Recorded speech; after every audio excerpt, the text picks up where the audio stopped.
buy a slave, to live as slaves. And he meant it, not just about slavery in the South, but about what it meant to walk through life being seen as less than a man. So how does Troy, Ohio fit into this? Because Troy sent its sons to this regiment. At least 5 that I could recall from Troy traveled over 900 miles, as we just stated, to enlist in an era before highways, phones, or civil rights. They made their way to Camp Maine in Riverside, Massachusetts, to join something revolutionary. Let's remember the names like David Thompson, born here in Troy, who enlisted in the 55th Massachusetts. Isaac Humphreys, another Troy native, who served with honor, and several others who fought its campaign across South Carolina, Georgia, and Florida. These men are part of our stories right here in Miami County. They grew up on the same land, walked the same streets, attended the same churches. Some of you may still attend today. And they proved small town courage can have national consequences. Their presence in the 54th and 55th Regiment remind us that Troy, Ohio was never on the sidelines of the fight for Black freedom.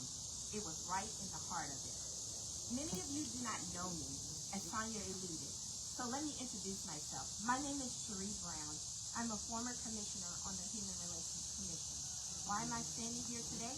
Because I served my country in the United States Air Force. And you're probably saying, well, how does this HRC commissioner have anything to do with it?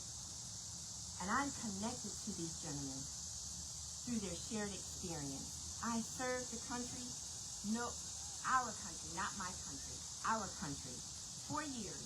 I understand the meaning of service and the weight of the uniform carried.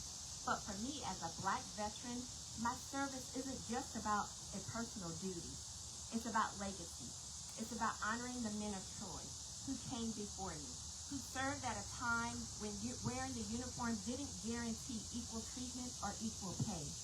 In fact, Private James Henry Godin, a soldier of the 54th, once wrote directly to President Lincoln to demand equal pay for soldiers. Are we soldiers or are we not? If we are, why can't we be treated equally? His words are not just a question for 1863. They're a challenge that still speak to all of us who wear the uniform and those who benefit from the sacrifices of those who did. So today, we dedicate this marker not as a decorative piece of history, but as a living witness. A witness to the 5 men from Troy who answered the call.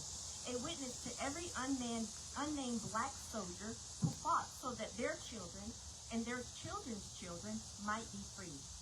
A witness to a simple truth that service doesn't begin in Washington, it begins in places like Troy.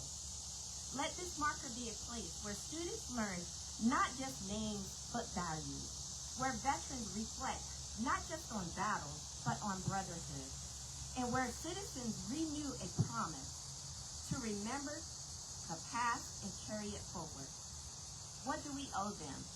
We owe them our attention, our teaching, our civic courage. We must keep their stories alive, not buried in footnotes, but spoken aloud. Not in museums, but in classrooms, in every conversation. Their legacy is not just something we inherit, it's something we are responsible for. We dedicate this marker. Let us honor the memory of those who fought and failed, those who endured and prevailed, those who returned home and build a better nation, often quietly, without recognition they deserve. To the men of the 54th and 55th, we remember, we honor them, and in their footsteps we walk. To the sons of Troy who left home to fight for freedom they had not yet been granted, your bravery changed history, and this town will never forget. May we be worthy heirs to their sacrifice. May we remember that freedom is defended not only on the battlefield, but in choices we make each day. May this marker be both a tribute and a challenge, a tribute to the 54th and 55th, and a challenge to all of us to stand as firmly for justice as they did. To my fellow veterans, your service is part of the continuum courage. And to all of you gathered here today, may this marker be a symbol, not only where we've been, but of where we must go.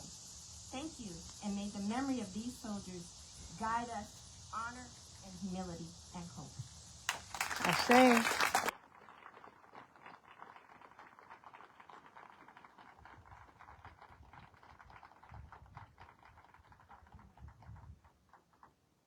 Next, we will be honored with United States Air Force retired Master Sergeant Amy Koss, Executive Director of Miami Valley Veterans Museum.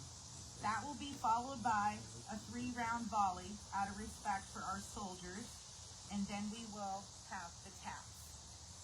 Like to come up.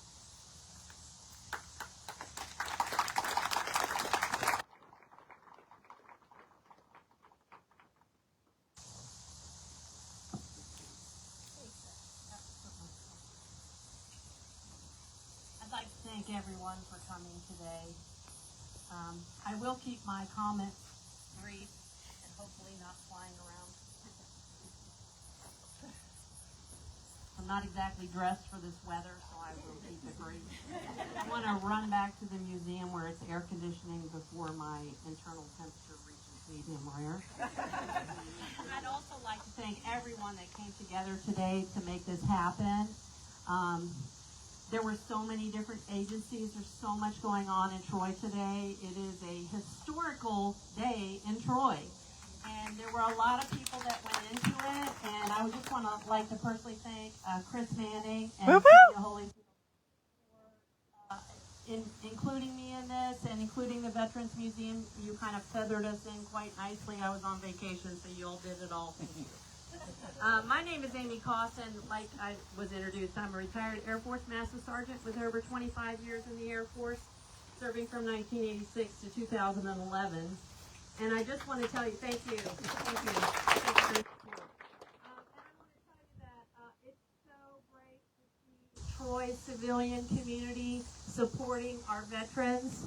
Ohio is in my eyes, a very patriotic state, and I want to thank you for your support. Also, we are having a dedication ceremony. We're going to be open today from 12 to 4. Miami Valley Veterans Museum is located on 25A between Troy and Tip City. We're going to dedicate our life-size diorama of the men of the 54th. It's been a long time coming, and we would like to have you out there, and yes, there is air conditioning. So, the brave men of the 54th stood up as some of the very first men of color to serve in an organized American army, the Union Army. They volunteered to head south when every other person of color were dreaming, praying, trying to escape and head north. And when I was preparing this, I thought, you know, it kind of reminds me of 9/11, when the firefighters were running up the tower and everyone else was running down. The men of the 54th, they volunteered to go down south. There probably wasn't very many other men that were willing to do that at that time. And I'm sure they'd heard the stories. We have a railroad, underground railroad here at First Presbyterian Church. They had heard the horrors because they faced not only death, but horrific tortures, and they'd heard it. And although they were completely aware of those horrors that they faced, they volunteered anyway. According to our researchers, the following men from the 54th, Massachusetts and Troy, were recruited in Troy between February and May of 1863. They then traveled. They came from the surrounding areas to Troy to be recruited and then traveled to Camp Meigs in Reedville, Massachusetts, outside of Boston for training, and they entered the battle. Most of the 54th lost their lives on their assault on the Battery Wagner, now known as Fort Wagner, South Carolina, on 18 July 1863 and are buried right here in the cemetery. Please remain silent after I read the name. Please remain silent after I read the name.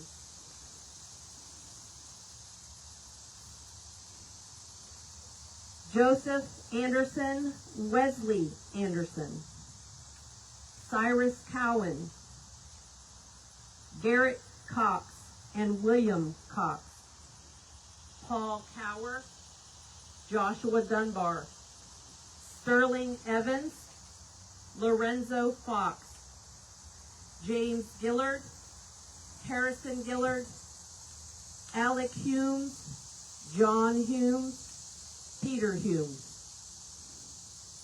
William Hunt, William Love, Charles Ogilvie, John Thompson, Israel White, Silas White, and Henry Wilson.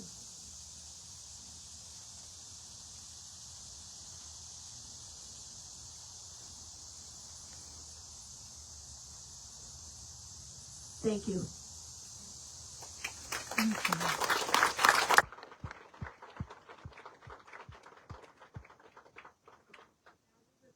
Welcome our Veterans Memorial Honor Guard of Troy with Commander Gary Hickson and Captain Jim Templeton, and that will be followed by Jeffrey Leonard from Bugles Across America. Jim, you sit next to me and I'll take your rifle.